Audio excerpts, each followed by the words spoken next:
Magandang umaga po sa Lexter Jules. Yes, mga kaibigan, mga balitang hindi nyo pa alam at hindi ko rin alam. Charot.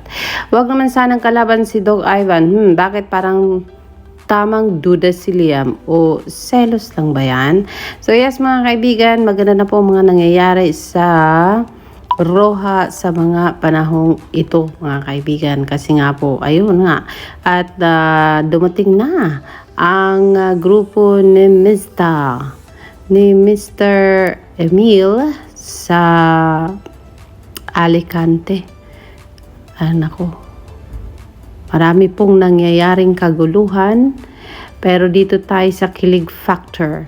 Ang episode 48 daw po at ang up next episode 49, ang dalawang gwapong lalaki na nag-alala kay Luna ay nang mahilo itwa. Let's watch this.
So yes, yun po ang mga aabangan, yan po ang mangyayari, and so far so good. Pero dito muna tayo sinabing naging sila daw ni Edward at saka ni Maymay. Ang sabi ni Gianna, the confirmation and closure that the Mayward Flyers truly deserve.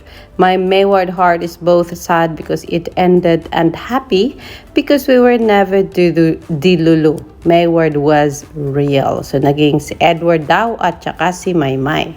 Very tough breakup, and there's a theme here, and this is before I started going to church and before I met Jesus. And this is right before it. This was, yeah, like maybe weeks, when you were. And out of respect to who was there, we won't say who else was there.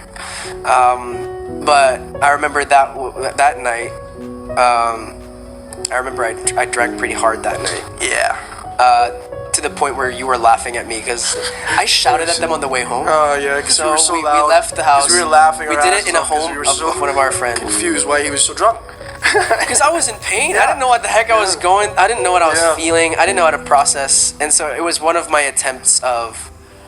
I tried to do this, and I think I woke up the next day being like, this didn't actually end up helping me.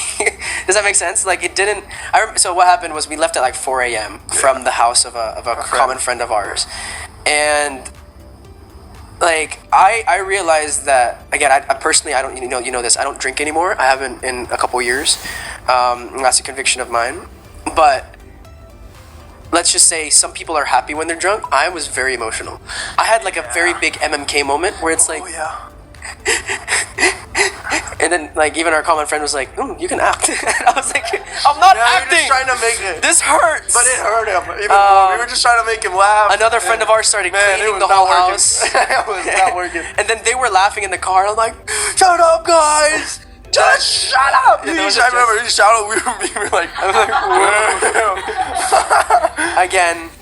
This was before pandemic, by the way. So. Yeah, this was, yes, we have to stress Right that. We before were not doing pandemic. this in lockdown. And so this is right at the beginning. I have never na-fall sa isang katrabaho. Uy! I have never, hindi kami magsinungaling dyan. Uy! Oh, sige Edward, explain mo Edward. Explain mo Edward. Name reveal. Alam yung tanong. Nation at the best. Alam na nila, alam na nila. Sa mga experts sa katawan. Naging jowa niyo ba yung lagi niyong kalapit? Ayaw sumagot. Yun pala yun. Yung expert. So talagang inamin ni Maymay na naging ex nga niya si Edward at yun po ang closure na talagang hinanap ng marami at hindi nila akalain na naging, hindi ko rin nakala, na naging si Maymay at Edward din pala.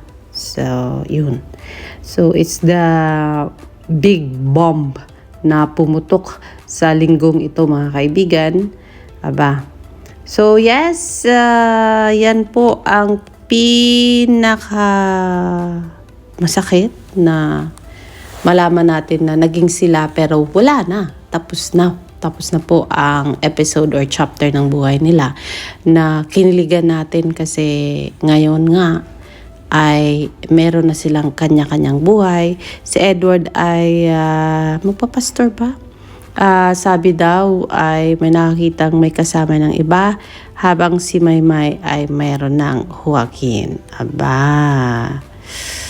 Sabi dito ni Cathy 919, sabi ko parang si Maymay ang nasa likod. Si Maymay pala talaga. Picture pala ng mga big winners nung big night ang nasa wall. Ayan. One of those ay isang Marydale, Maymay, and Trata po, mga kaibigan.